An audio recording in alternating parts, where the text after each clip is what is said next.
I'm Tabitha Scott. This is Ashley Blankenship, and we are with Home Trust Bank.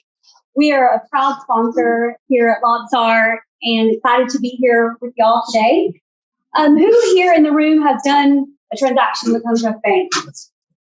Awesome. So you're pretty familiar with us. We are the last local bank here in town. We're headquartered right here in Asheville. We started in 1926 as Clyde Savings in the big town of Clyde, right down the road. And we absolutely are passionate, like y'all, about home ownership. And so we just want to actually remind y'all, since a lot of you have worked with us, what type of products and loan programs that we specialize in. We have the full array of conventional, all of the government loans. So we have FHA and USDA and VA loans. We do refinances. We do second homes, investment homes. Home Trust really prides ourselves on staying up with cutting edge technology. Ashley and I work with a team of about 5 local lenders. So we have about 100 years of experience combined. And so if I haven't seen something, then it's more than likely one of my partners have. And so you can feel confident when you send us one of your clients or you ask us to help y'all with a transaction that if we haven't seen it, someone on our team has. Ashley's going to talk a little bit about our construction loans and some down payment assistance that we're really proud of. And Ashley. Yeah, so we offer construction loans, construction to perm loans, which is just a one-time closing, and rehab loans, which builders really like working with us because we have a system called Built that allows you to request a draw and have the builder have the money within 24 hours. So our rehab loans are really good because an appraisal is done on the front end based on what's going to be completed, what renovations are going to be completed. And then it's just a one-time close, the purchase and the construction all in one, and you're done within 30 days once applying. The beauty of our rehab loans too that I really like to stress about is if someone is a contractor, they can complete the renovations on their own. They don't have to be a general contractor either. Just someone like Tabitha or I could renovate a house. So that's just the basics on our construction loans. We offer down payment assistance programs. We work with Mountain Housing, Federal Home Loan Bank, North Carolina Housing Finance Agency. And the beauty in that, I just had one recently where we were able to stack 2, someone who really didn't have down payment monies. So we got her $30,000 forgivable down payment monies. That's the basics of. Yeah. We are really, and you would be surprised at the maximum income limits on down payment assistance. I won't bore you with that, but just know that we can send borrowers that may think that they don't qualify, and oftentimes they do. And for example, North Carolina Housing, Federal Home Loan Bank of Atlanta, they're out of money right now, but North Carolina Housing still has a 3% or $15,000. So even if they have a little bit of cash, they can use that for closing, and we can put $15,000 total on their down payment. Mm-hmm. One thing to remember is that with an FHA loan, for example, people, we pride ourselves on also being the expert. This is kind of like a puzzle, making sure that a lot of times people think, oh, I'm going to go in FHA because it's only 3.5% down. I just helped some first-time home buyers just do 3% down, and they avoided that lifetime PMI with FHA. So that's something to remember. Y'all are the experts on the real estate side, but knowing a little bit, arming yourself with a little bit of this information is always helpful. But just remember, things are constantly changing. Regulations are always changing. The government's like, no, I'm not doing that anymore. We're going to do this over here. So we stay up to date on all of that. My story with Home Trust is 10 years ago. I purchased through them. I actually used Mountain Housing. I was a banker with Home Trust Bank, personal banker. and was able to use down payment assistance. I refied many years ago, put that back out there for, new first-time home buyers to use. So I'm passionate about it. Home Trust Bank really does a great job of helping first-time home buyers or repeat buyers, and we would love to earn your business. So our cards will be at the front. Does anybody have any questions? Yeah. Of course, I have my mouth full. Of course, I'm sorry. So I read an article in NAR about portable mortgaging, which is portable is keeping the same mortgage rate that you have. Some lenders are offering that now. And you have to reapply, but you're going to get your old. I don't think we're doing that yet. It's like a refi? Not called refi, it's called portable. Yeah. It's in the NAR article. Okay, I'll have to take a look, see. Yeah. That is the beauty of working with a local lender. Like, we have no nonsense type of all of our processors and underwriters work right here. So we're able to call and say, hey, have you heard about this portable? Our manager, who's local, is that something that we're going to bring to the market? Hi. So what is the lowest credit score that you guys will looking for? Well, I just had a coworker have a 583 FHA refi. So FHA will go pretty low. I mean, Is it different though for a regular mortgage? Conventional, usually 620. So we use an underwriting. That's different instead of a refi. Is it different for a mortgage? No, for a person. Yeah. You can be in the 580 and get with FHA. And then with conventional, you were going to say which? We use an underwriting system. It's like a Fannie Mae, Freddie Mac underwriting system. So there's a lot of different things that are looked at, but I've seen them go really low conventional too, like in the high fives. But that system kind of kicks out a decision based on other factors. But we have a lot of different programs, and that's the beauty of working with a team, is all of us kind of get together and talk about it, decide what might be best, what they might fit in. Did you remember your question? Oh, we're going to start saying question. Okay. Yeah. Well, we appreciate you letting us come in, and hope you'll have a great lunch and learn. Enjoy. Thank you so much.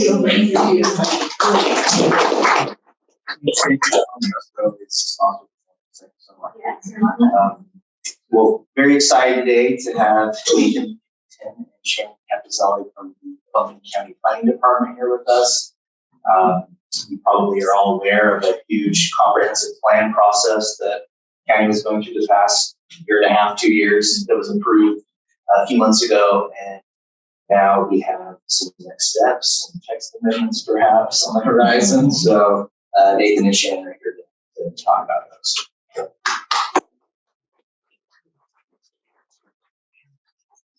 Hey folks, I go by Nate, by the way, just Nathan on paper. I'm very informal. We're going to try to make this a little fun for you today and break this up into two sections. Yes, we did get through the comprehensive plan. Yes, change is on the horizon, but we're also going to give you some tips and tricks to help you with the resources. We know that, these are not easy times. It's already a hyperinflated market here. Mortgage rates are really starting to bite, and not in a good way. We're seeing it especially on the commercial side, where people are having to get really creative. And they're coming to us with, hey, we're going to need to even divide an apartment complex into 6 different pieces with 6 different loans and 6 different underwriters. So we're seeing all kinds of interesting things. We're here to help. We're not here to hinder. So always keep that in mind. And just reach out if you have questions. Keep in mind that our department, we're getting ready to be a staff of 30. And you probably don't know things we also do in our department are also affordable housing, mountain mobility, flood, erosion control, stormwater, E911 addressing, long-range planning, community development. We do it all. So while you might be used to more fractionated system over in the city, we're kind of a large circus tent over in the county, okay? So if you ever have a question, you're like, where does this live in the county? Call planning. We'll tell you. All right. So that's appropriate. Wow. Let's get into it. So we get these every day. And yes, some of them are sort of, yeah. But these are actual real questions that we get. I always say, I don't think any question is stupid. And if you don't ask a question, then how will you ever know? But we're going to get into some of these because these are often recurring themes that we run across. Okay, so here's the thing that makes both your lives a little tricky and our lives as well. People are coming from all over the country. And what do? They import their own expectations. Well, in Michigan, we did it this. How dare you allow that fence to be built with the ugly side facing out? Oh my God, what can I do? Well, the first thing we do is we say, hey, we get where you come from. We know things are different, but things are a little different here. So what planners have to resist is the urge to adopt a text amendment to placate one person, because at the end of the day, that doesn't benefit us all. Out in the county, especially, we hear a lot of folks that want to build a $700,000 house, either next to an existing manufactured home where somebody's flying their proud Dixie flag, or they want to build out to a farm. And the first thing they do is call the county and say, we'd like you to come and take it all away. This happens all the time. You guys get these questions too. All right, so this is a map we always like to show you because it's got a lot going on, but always keep in mind, no two properties are created equal. I know you all know that, but just to keep things in mind here, we have a lot of floodplain, we have a lot of steep slope, a lot of protected ridge. We're now starting to see things that we didn't see since the last before the Great Recession. People are going to ask you about those tricky lots that have sat there for years and years and years. We're seeing helicopter tours again, buying property sight unseen. Remember, in those steep slope and protected ridge areas, you are dealing with very unstable soils. So keep in mind, yes, you need to talk to a geotech engineer. Yes, you need to talk to an architect. No, it's not a good idea for you to think that the same rock we had in Indiana is the same rock we have here. We don't have limestone. So just keep that in mind, because there are a lot of tricky issues out in the county that you don't see in the municipalities. All right, parcels, no water and sewer. My favorite thing to talk about in the world, infrastructure. I got that call. I got the call from the guy in Barnesville. He came down from New York, off the property sight unseen. Hey, Nate, just needed a phone number. I need to hook up sewer out in Barnesville. I am sorry to tell you, sir, you're going to be on a well in September. So the green, it basically tries to show you those are the general areas where you're going to find public water and sewer, but sometimes you're going to find sewer, no water. Most often, you're going to find water, no sewer, because the water extends out farther than sewer. Now, you're going to run into some interesting things as well. I live in Ridgecrest. Where does my public water come from? Anybody? Either Black Mountain or Asheville. No. The Ridgecrest Conference Center has a small public water supply. A lot of people don't know that. I call it holy water. All right. Exactly. So those are some of the anomalies that you run across. Do not hesitate to call us, because as a realtor, my wife's a realtor, what's the worst thing you can do is tell somebody the wrong thing. It's probably the worst thing in the world. Okay, now we are running into this a lot. So we are finding all kinds of situations where people do things, shocker, without permits. And the first thing y'all probably do is, oh, gee, let me check on that for you. So if it looks shady, if it looks weird, if it looks like anything, please call us. We'll check. We'll do a system-wide check and make sure if it does have a permit. Sometimes things were done years and years and years ago before permits. Just always make sure if you see something that looks weird, ask. How far back do you have permits? That is a great question. So building permits are going to be sort of the first thing that would have came about. And those, I think we can probably, maybe. 10 years is what I, for the digital record? So basically what we had to do was take paper permits and try to convert those to digital. With our current system, we might be able to get you back into the 90s, but it's no guarantee.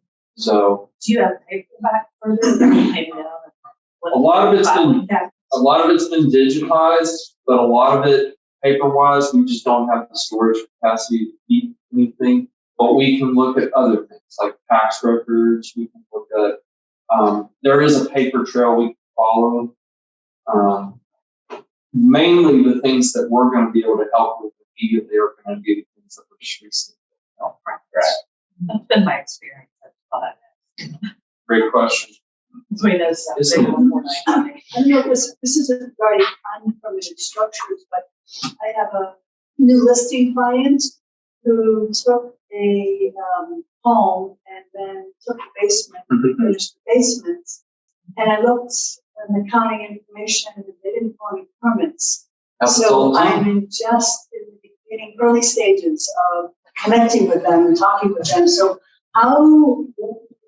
what's valid? What's legal?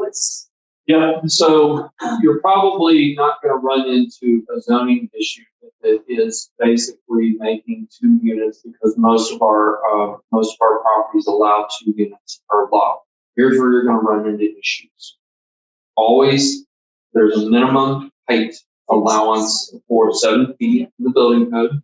The other thing you're going to run into, especially if you're on septic, is the septic system may not be able to accommodate another unit. And there's other restrictions that you run across, like MSD has a requirement where you have to get 2 taps, one for each unit. Duke Energy has a requirement. You have to get separate utilities.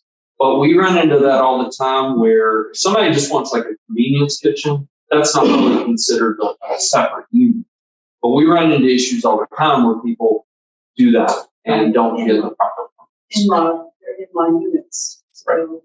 There is a little provision in the building code that does talk about a mother-in-law's unit, but it's very restrictive in terms of what door arrangements you can have if you can lock somebody out. Make sure you ask that question if you run into that with our folks in permits and inspections.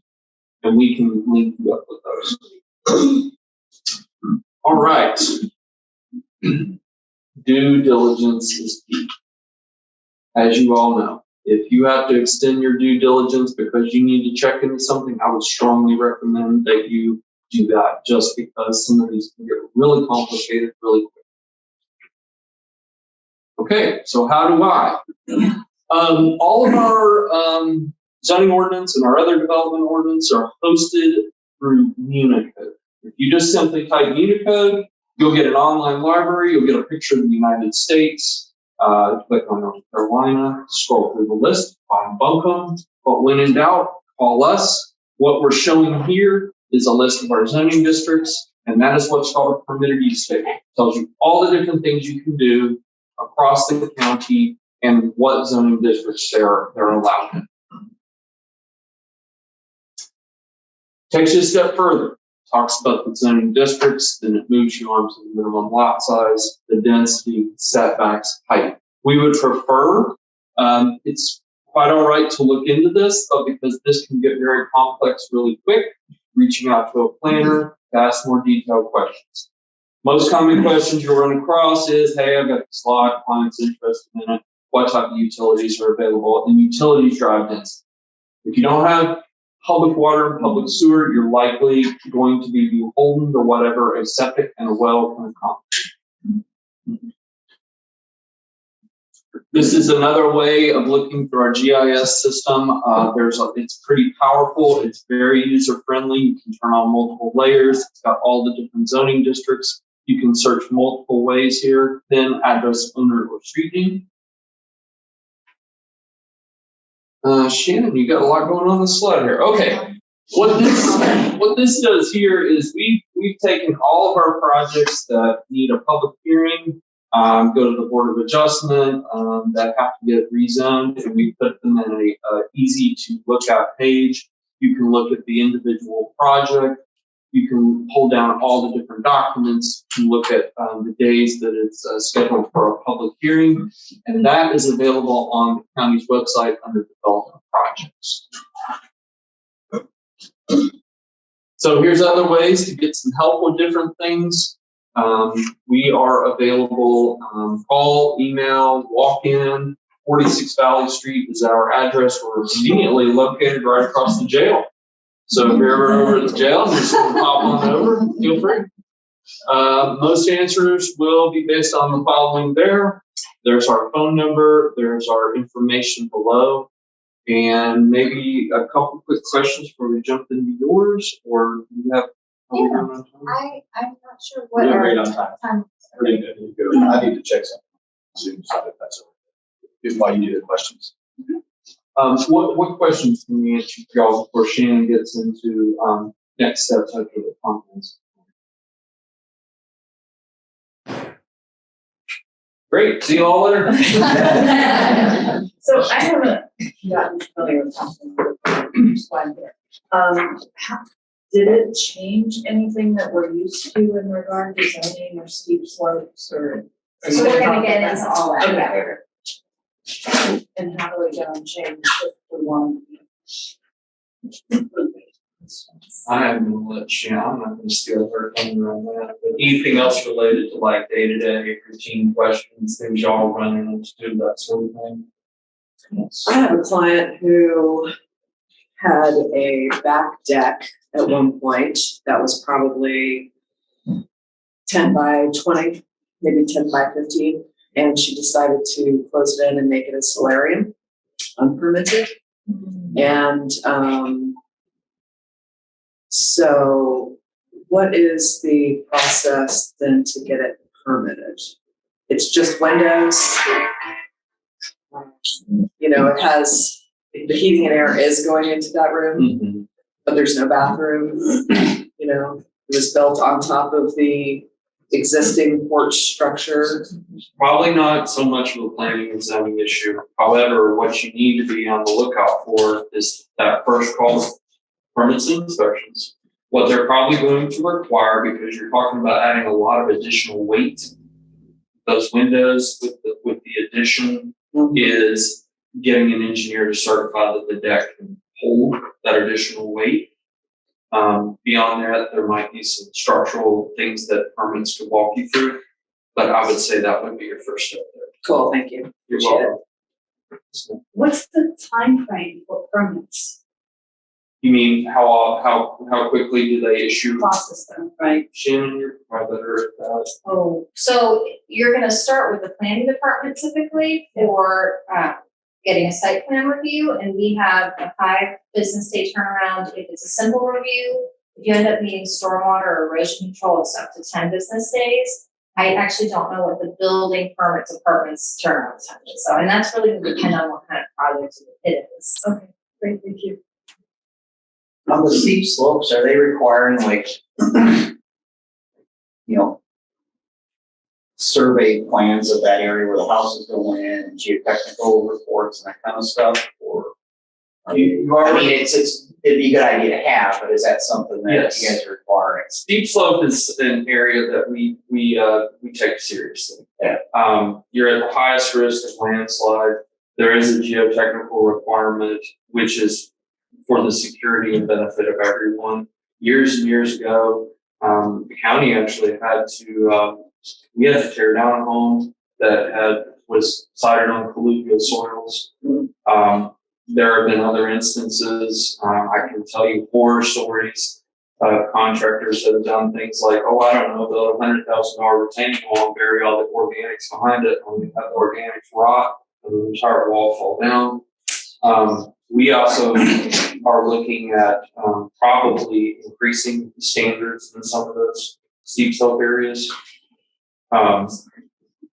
We have we're pretty proud of those standards, and I think they've benefited everyone. I think no matter what side of the aisle you stand on, one thing that we all cherish around here are our mountains.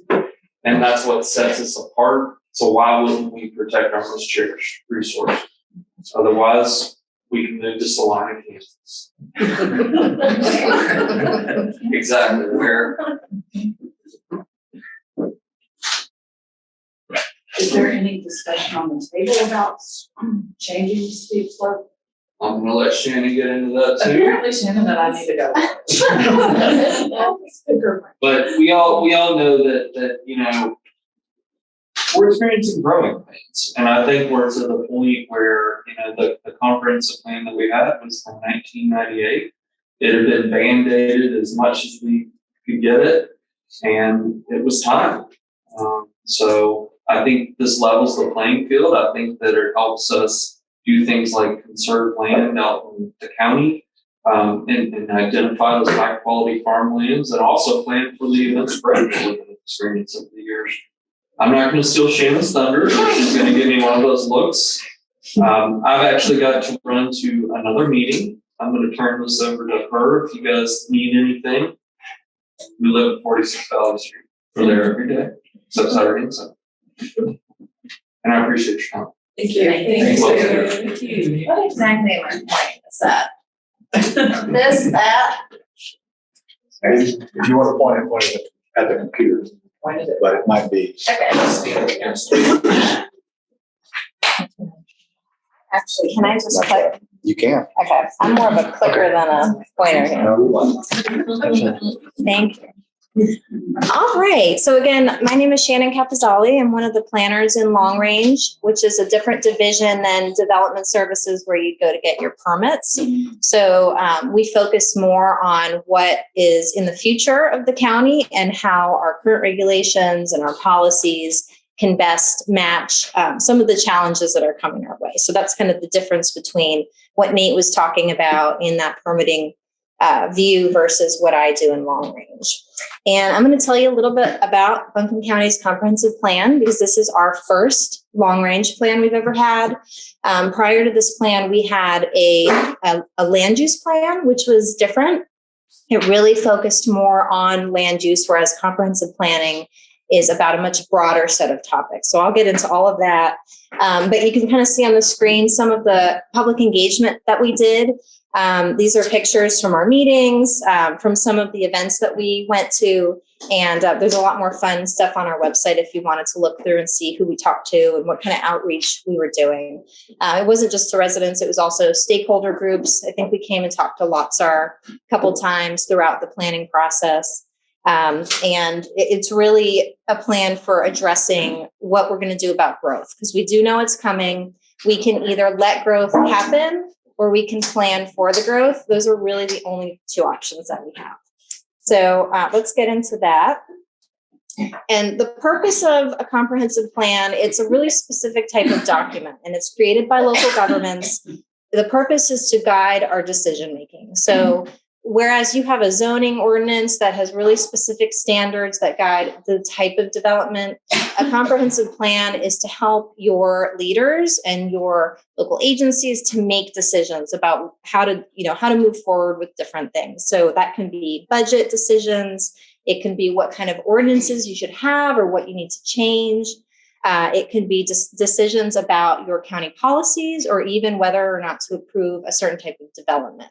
So it can be big decisions like budgeting and policies, all the way down to very specific development decisions like you'd see at a Board of Adjustment meeting. The other thing that this plan does is it tells us how to prioritize our resources. So it does give us a guide as to what issues are the most important. And that will let us focus more when we're doing like a 5-year strategic plan, when we're doing annual budgeting. It tells us, what are the most important things we need to focus on. There's other issues that are also important, but maybe they can be spread out a little bit more over time. It also helps us with something called small area planning or corridor plans. And this is an additional step in the planning process. I'm actually going to talk to you a little bit more about it later on. But there's other types of planning that we will want to do in the county that are much more detailed and more specific to a certain neighborhood. And that's really not addressed in the comp plan. So the comp plan will tell us where that planning needs to happen, and then we'll need to go out and do those additional steps to get to that. Another thing to know, this was a plan that was created in partnership with the community. So we went out from day one and we said to the community, what are the issues that you feel are important? We, worked with them throughout the process with our stakeholders, and they really did help make this plan. So this is not something that happened behind closed doors with government leaders. This was something that we worked with the community from the very beginning to create. And then the focus on the physical environment, this is a plan that talks about relationships. So land use, infrastructure, how we're going to provide community services like fire and police, and then amenities. So it's a lot of different things. Housing certainly is one of our focus areas. We also look at transportation. We look at environmental protection. And if you go online and you look at the plan, you can see what all those different topic areas are, because there's quite a few of them. So to create this plan, we started about 2 years ago. We worked with the community on really two central questions, and that was, what are the issues and the needs that we need to address over a long period of time? And how are we going to prioritize those? And what should we do? What are the specific tasks that we should do to address the issues? So what you're going to see here is a timeline. You're not meant to be able to read those little black text lines, but this shows over that 2-year period all of the presentations, the meetings, the events, everything that our staff went and did or showed up to or hosted to try to both bring information to the community and also gather their input. So there was a lot of stuff, over 267 meetings. We worked with neighborhood groups, nonprofits. We went into all the schools. We talked to youth, schools. There were boards and committees. We also had a steering committee of residents that were kind of keeping track of everything as it went, providing their feedback. And that is what you're seeing here. This is available online. You can go and kind of zoom in and see what all that stuff is if you want to really dig into it. But during each phase of the planning process, we checked back in with our data to see whether we were reaching the people that we needed to reach to make this plan representative. So as an example, at one point we realized, we looked at the data and we said, wow, we're getting a lot of input from people that live in an urban area. So we had to go back out, spend extra time reaching our rural communities to make sure that they were having their voice heard, because they really do have unique needs that are different than kind of what our urban population is. And that's just an example. We also looked at race, we looked at age, like other statistics and metrics to make sure that it was a representative plan. So we had over 5,000 people share their input. 76% said housing is not affordable. Did we need to do a plan to figure that out? Probably not. Okay. This is the thing that you're all probably the most interested in, if I had to guess. A lot of you, I'm sure, have seen our zoning map. This is not a zoning map. This is the county's first future land use map. We've never had one before. And you will probably also see and hear it referred to as the Growth, Equity, and Conservation Map. That's the title of it in the comprehensive plan. And basically, this map identifies where we want to see growth happening in the future versus where we want to focus more protection or conservation. And the map is based on a couple different things. It was created with the community's input on where these areas should go.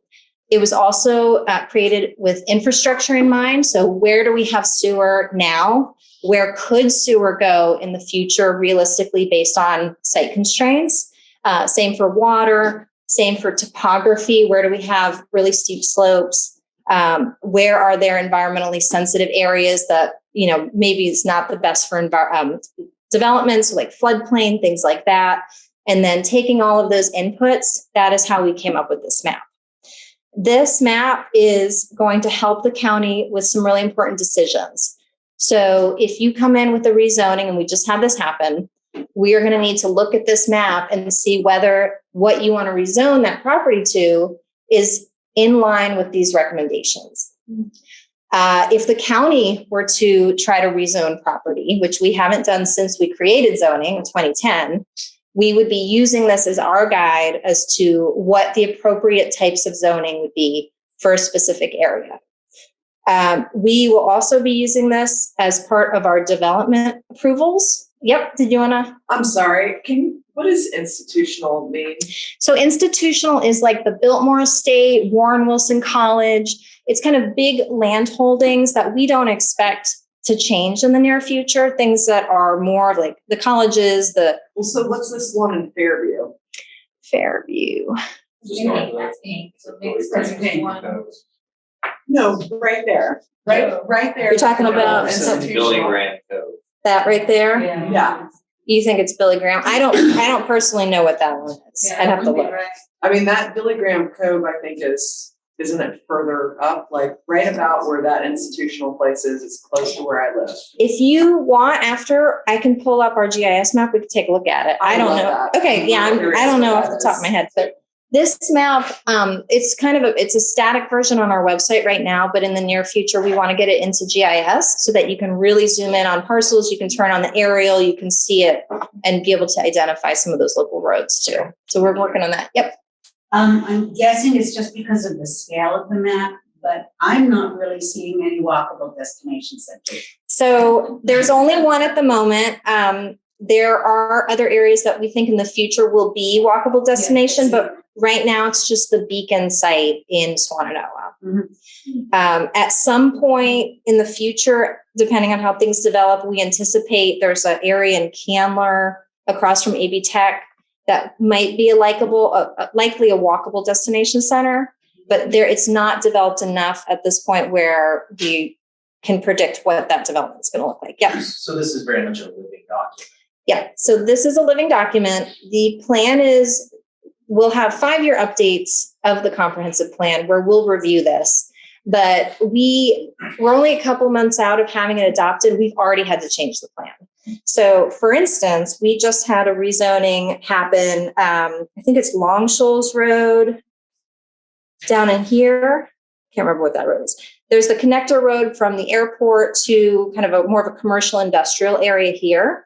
We had a property owner right in the middle of it ask to rezone to commercial services. He's surrounded by warehouses, other kinds of business, and the board did approve his rezoning. So the problem with that is that he is designated as mixed use neighborhood. So rezoning it to commercial services does not match. Per state law, if the board decides that they're going to rezone something to a district that does not match the recommendations in the plan, it has the automatic effect of changing this map. So now, if you come and you look, there's going to be a little pink mixed use 1 dot here, and eventually that whole area might become a pink mixed use corridor because it is already starting to develop in that way. So if the community looks at something and they say, yeah, this really is more mixed use, over time, we can make those changes to this map. And it's not meant to be a parcel specific map. You know, you might be saying, well, I'm right on the boundary. Am I in or am I out? That is something where we can look at the specifics of that site and we can work with the developer or the owner. We can work with our boards and figure out what was intended by this map and whether that means you should be in one area or the other. Yep. Do you see this map impacting zoning? Well, I guess the open use is no longer going to be open use. There's going to be more zoning throughout the county.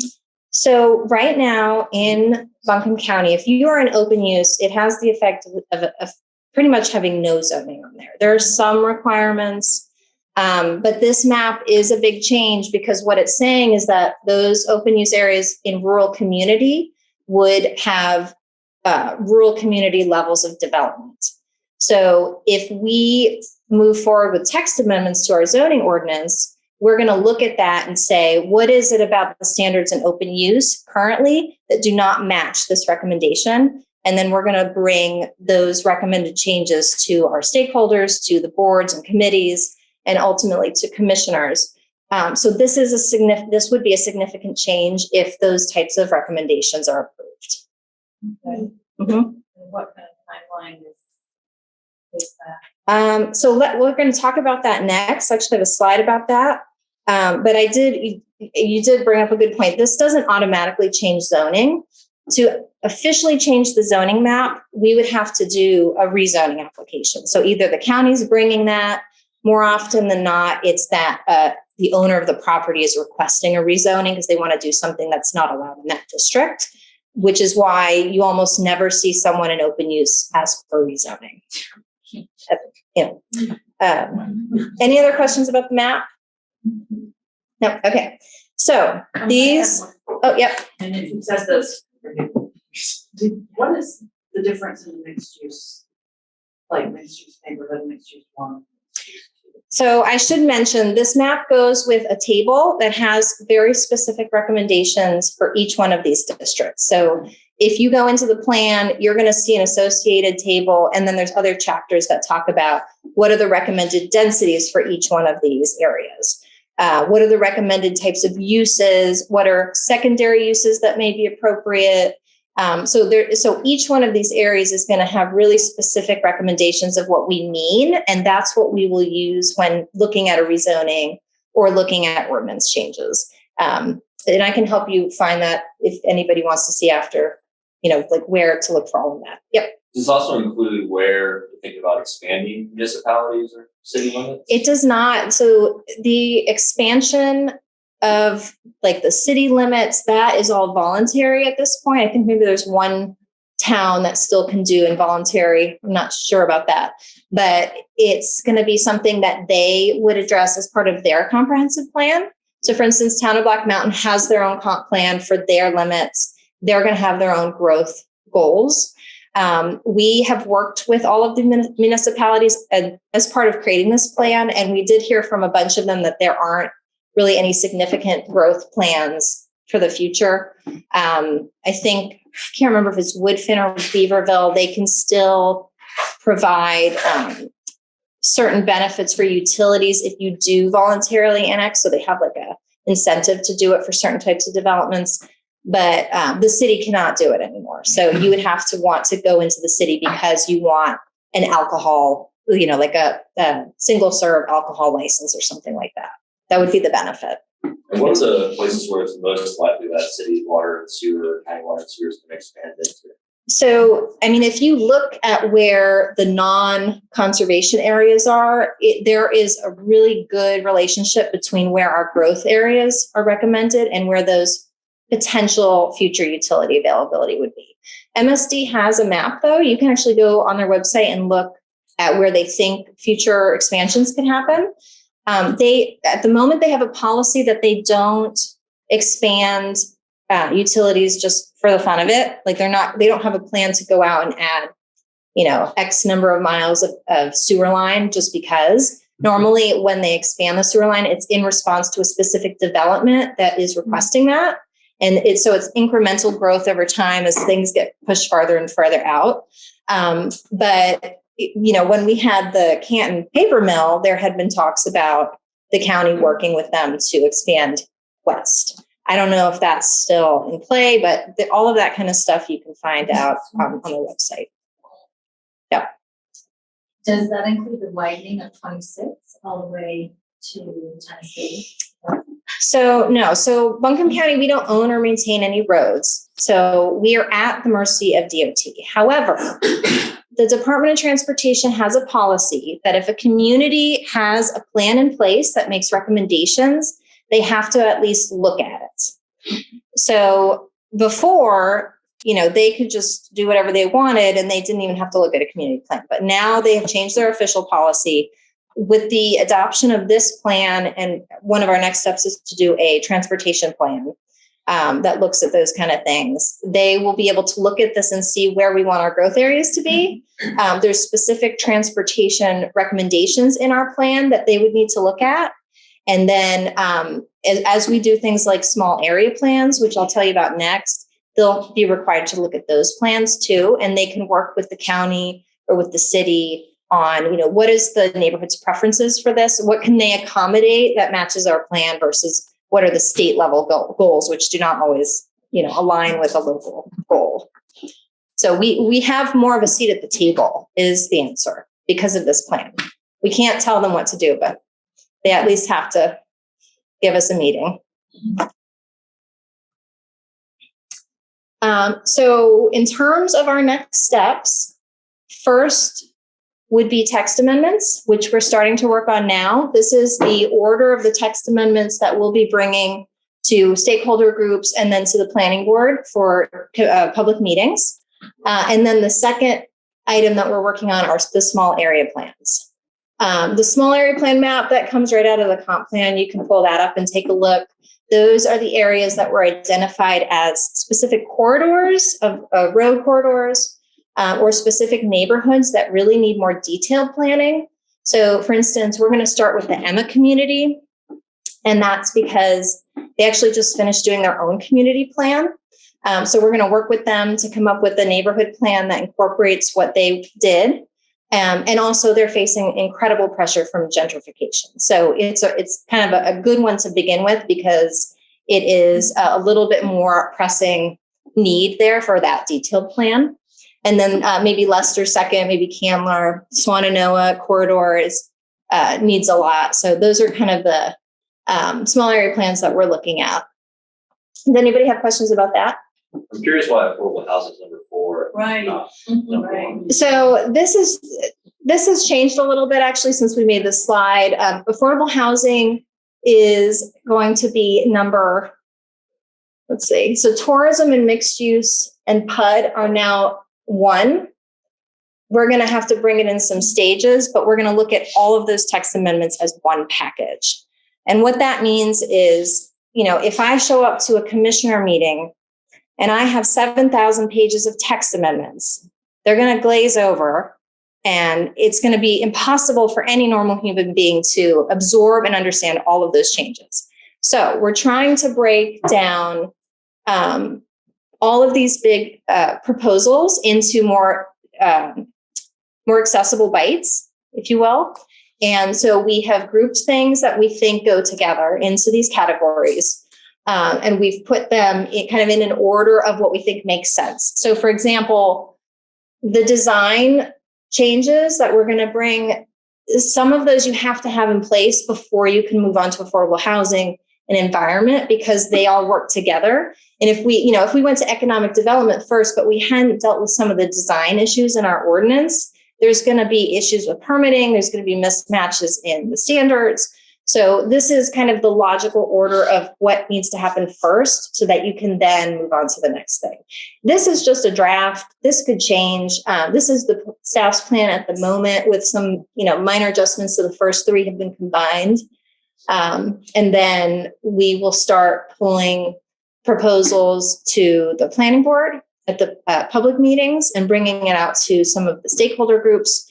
For example, tourism would maybe go to WATSAR, to the business associations, Chamber of Commerce, those types of groups would be brought into stakeholder meetings to discuss, looking at the comp plan for guidance on what specifically we should be doing around those issues, and then taking all of that input and bringing a proposal of text amendments to our boards and committees, if that makes sense. Makes sense. Yeah? Okay. 7,000 pages. 7,000 pages. That number is just totally pulled out of nowhere. But it's going to be a lot because essentially what we'll have to do is take whatever ordinance it is, whether it's zoning or a subdivision ordinance or flood ordinance, whatever, and we're going to have to redline it and bring the entire document for review. So that's how you do that. Okay. I think I have an example. Yeah. So just to give you an idea of what a text amendment looks like, I've got this hopefully benign example. So right now, if you have, let's say you want to build a 500 unit apartment complex. Currently, our zoning ordinance does not require that you provide any open space. What we have been hearing from our boards and our committees is, hey, if you're going to have 500 units, that's 1,500 people maybe living at this complex. There should be a place for the kids to go or a place for you to walk, or, it can't just be an apartment and a parking lot unless you're, across from a public park or something, which normally that's not the case. So an example of a text amendment would be to say, if you have more than X number of units, and this is multifamily, you need to have some type of amenity or open space where people can leave their building and it's not the parking lot. So typically that's playground, could be walking trails, could be the swimming pool and the clubhouse, whatever it may be. But a text amendment would be to make that a requirement rather than to have it be something that comes up in the board meeting as a special ask. And normally these types of apartments do provide amenities, but not always. So to standardize it so that everybody is playing by the same rules, you want it to be something that is predictable, that they can look at the ordinance to say, this is going to be asked for, and they can make plans for that. So that's just an example of what a text amendment could be as part of this process. Yeah. Is that a real example from another county municipality? This is a very generalized example of one that we'll probably recommend. Is that just for apartments, or is it for like the builders that are built like a fort? This is not something, we have not worked on this at all yet to figure out what that means. That would be something we would do during the good design phase. And right now we're working in tourism. We have not started working on any research for the other text amendment modules. So what kinds of things are you doing in tourism? So tourism is a big bucket. It includes RV parks, primitive campgrounds. It includes vacation rental complexes, short-term rentals. There's a couple other things in there, rooming houses, bed and breakfasts, and a few stragglers. So our planners each are doing research into best practices for all of those separate items. We're researching what other municipalities that are similar to ours are doing. And we're looking at what the comprehensive plan is saying, because there are some really specific recommended actions in there. So we will have to bring those actions as part of our recommendations for that. And then once we have all of that research done, we'll bring a memo of what we are going to, what the text amendments will look like. We'll have a summary memo, and that'll be available through the planning board meetings. So is the goal then to goal is to regulate tourism more? Like what happens where? So we currently have regulations for all of those items, but a lot of them are outdated. So as an example, when our RV park requirements were written, people would have an RV park. But now we're seeing a lot more mix and match. So maybe they want half the park to be RVs. They want the others to be yurts that are like vacation rentals. Maybe they want to have a couple mobile homes in there. So our ordinance is just not set up to be able to deal with those type of situations. So we need to modernize it. I mean, we have very outdated language that needs to be updated. And I can give you some examples of that if you're interested, but it's a couple things. It's modernization. It's looking at best practices, make sure that we're heading in the right direction. And it's also making sure that the recommendations in our comp plan are going to be reflected in our ordinance.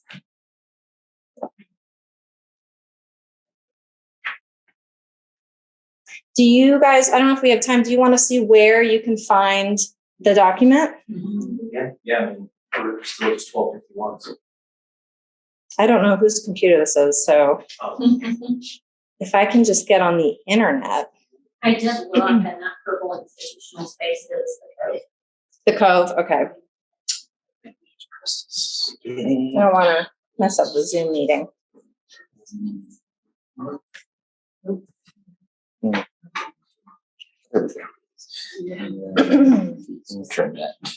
So currently what constitutes a vacation rental complex?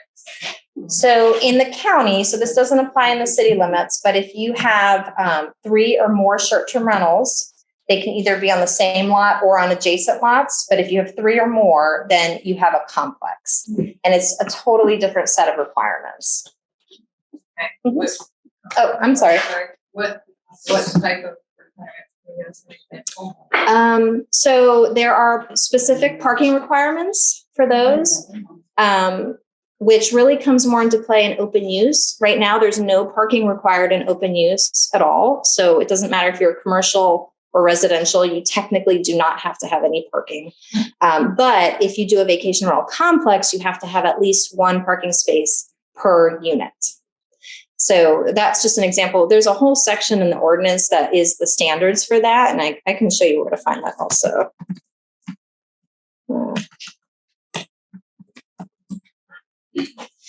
So if you just Google Buncombe planning, you can probably even do just Buncombe comp plan. Up here on any of our department pages, you'll see the comp plan, and you can open up the PDF. I think it's like 200 pages or something. And we are working on an executive summary that'll be much shorter. But at the moment, what you have is the adopted plan. And if you have someone that speaks Spanish, we have a translated version at the moment that's on the website. And we're working right now to get the actual PDF translated as well. But if you come in, it's 215 pages. If you can get it to open, what you'll want to do to find the categories of the land use map, I think maybe you were asking about that. You'll come down to that growth and equity section, and let's see. And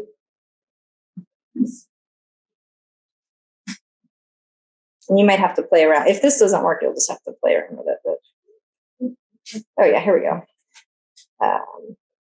There's some cool stuff in here. We also have an equity map. But if you go past that, this is where you get the descriptions of what each of those areas are. So there's recommendations for the utilities, the density, primary and secondary land uses, and then there's kind of like a statement of purpose for what that classification is. And then you've got the map with it. And each one of those has its own page with more information. Yeah. So right now, it's just a work in progress. So let's say builders don't really have to follow this, or they know it's coming, so they can kind of not do some of this stuff, right? So there's no specific recommendations for zoning changes.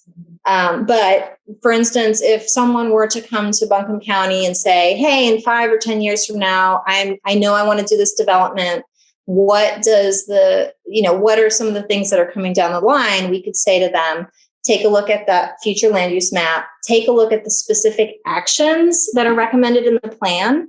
That is maybe a sneak peek at what kind of changes we're going to be thinking about. Whether something gets adopted or not as an official change, that's totally up to the commissioners. It's up to our planning board to work through the details of what that looks like. But you can go to a section and see what it says. So there's big picture action items, and then there's really specific tasks that it lays out for what the planning department needs to either research or consider as a change. And it's all in the back part of that, of the plan you can look at. What is the time frame for implementing? Like, when does it become something developers have to follow? So we've already had to use the comp plan in a rezoning application a couple weeks ago. So I'd say, in terms of implementation, it is being implemented. But for the bigger question of like, when are we going to see text amendments? We'll probably start seeing proposals coming through some of our committees to start discussing in September, so next month. And that's something that's going to take months for each of those modules that I was showing you before. So, one module of text amendments could take 2 years. That's all the research, staff putting together the proposals, that's going to the planning board for what could be 3 or 4 separate meetings. They only meet once a month. Commissioners have to have at least 2 meetings. They have to do a briefing in public, and then they have to have the hearing. So when you look at how many changes and how much research has to go into it, 1.5 years is probably on the low end. 2 years is probably more realistic in terms of from when we start chatting about it to when we're having it reviewed at a public hearing before the commissioners. So it's supposed to be a 20-year plan. The plan we follow for 20 years. Is that why it's called 2043?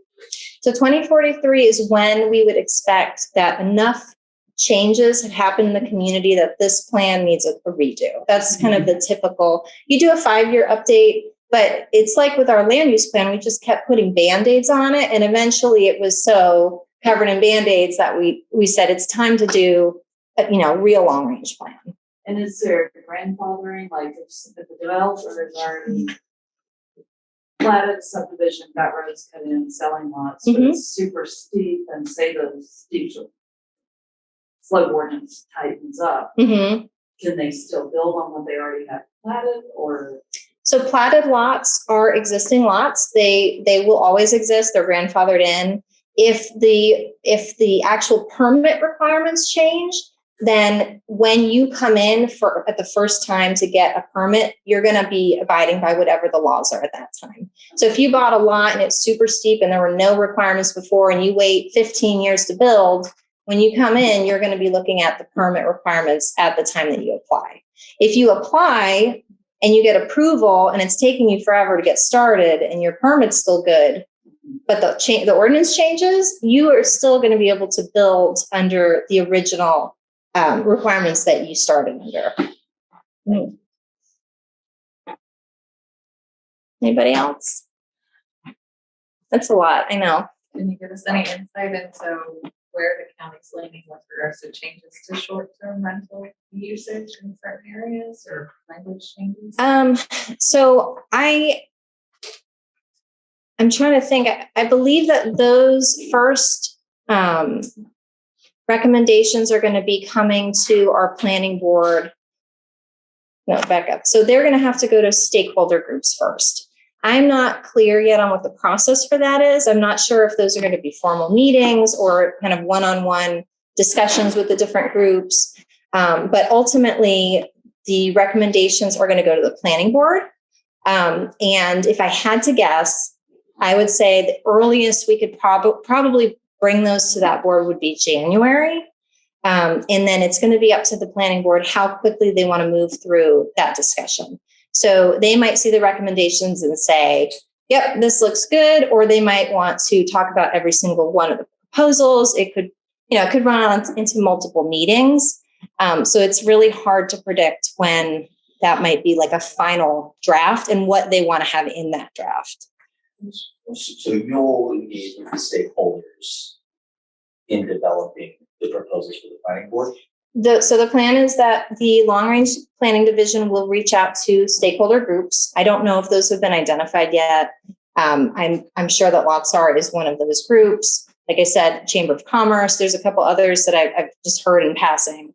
I'm sure there's lots of other groups as well that are being considered. And then those discussions will have to happen before we bring a first draft to the planning board for review. And then those are public meetings at the planning board. So the public might show up with their own recommendations. Anyone can come and discuss what's being proposed. What role do the county commissioners play in this process, and how much weight is their say having what's about what is? So staff in general, whether it's a text amendment or anything else, staff does get guidance from the commissioners for various reasons. But the planning board is the board that is tasked with making decisions about ordinance changes. So it is really their job to figure out what recommendations are going to go to the Board of Commissioners. By the time we get to commissioners, ideally you have all of those things hashed out enough that they're just getting an update. Maybe they have a couple changes, and then at their second meeting, they're adopting. So that's kind of how the process is supposed to work. It doesn't always work that way. Sometimes we need extra meetings to address everybody's issue, concerns or issues, or if there's specific changes that need to be made, it can become a longer process. Okay, so ultimately needs commissioners approval. They have to adopt any changes to our ordinances or to the zoning map. Mm-hmm. And how does the county and municipalities, how do they work in terms of zoning and planning? Is the city within the county? Is it a separate entity? Mm-hmm. How does all that work? So the incorporated areas have their own comprehensive plans, or they're in the process of creating their own plans.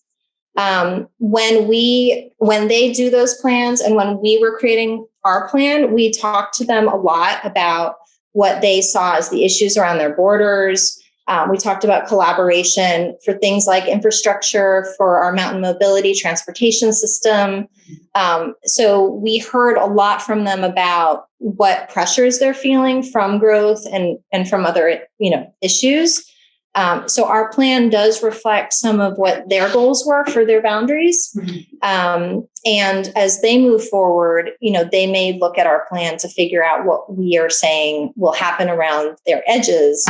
But these are ongoing conversations. So we are always in contact with them. I think we had a rezoning application, or we'll have one coming up soon that we've been talking to the town of Woodfin about, so to see if they have any concerns. So there's not like an official meeting that happens every month with them, but we do have open lines of communication, and we try to make sure everybody's on the same page. So county really functions, you're outside of the city boundaries. Yes, we are only doing regulations and policies that are for the unincorporated areas. And the city cannot have regulations that are looser than the county, right? Do the counties overlay the city? There's no requirement that they match or that one is more or less restrictive than the other. Okay. Mm-hmm. You all look thrilled. It's a lot to take in. That's exciting. Well, thank you so much. Yeah. That was amazing information, and I'm assuming we can reach out to you anytime. Yes. Okay. Thank you so much. Thanks for coming today, everyone.